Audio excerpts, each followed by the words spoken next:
Hey everybody, it's Anthony here on EduPower and I'm here today to walk you through some collaboration settings for Google Docs.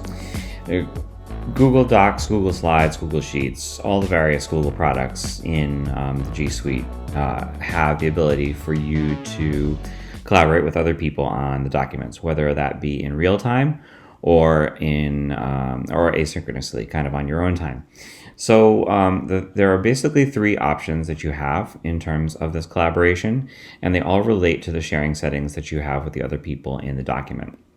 So for instance here, when you click on the blue button in the upper right hand corner of a Google Doc, it's going to bring up the sharing pop-up window, which is going to show you an address bar here where you can add people's email addresses or names if they're in your contact list, and it's also going to show you who it's already shared with.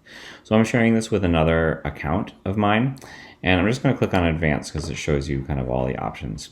So it shows you here that I am the owner in this account, and here I've given myself access to my school account, and I've given myself the ability to edit directly, so I can edit the document directly.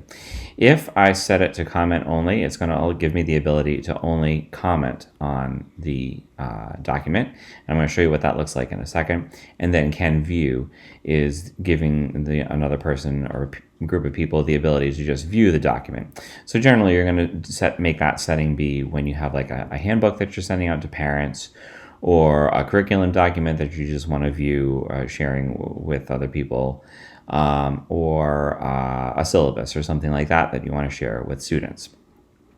So I'm going to leave that as can't edit, and if I wanted to add more people, I can add them down in the box over here.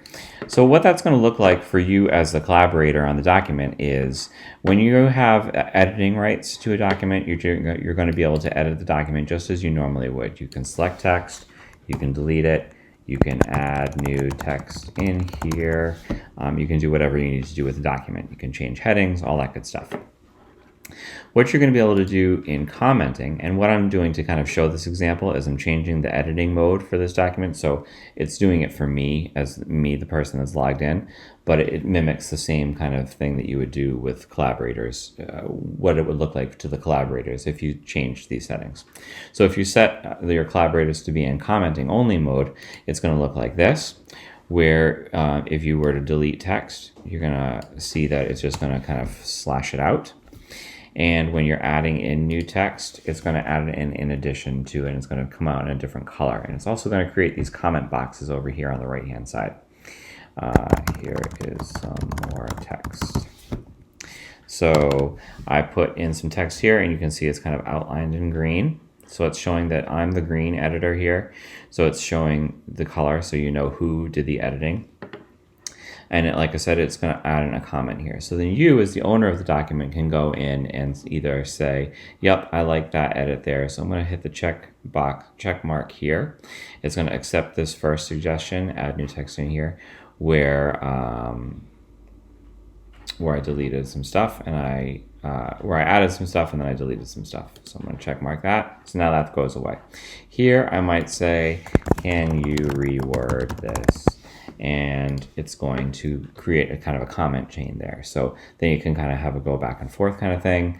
You can edit it and continue your edits until you like what you see, and then you can click the check mark to resolve it. If you don't like it at all, then you can just reject the suggestion, click X, and it's going to remove whatever was written in there.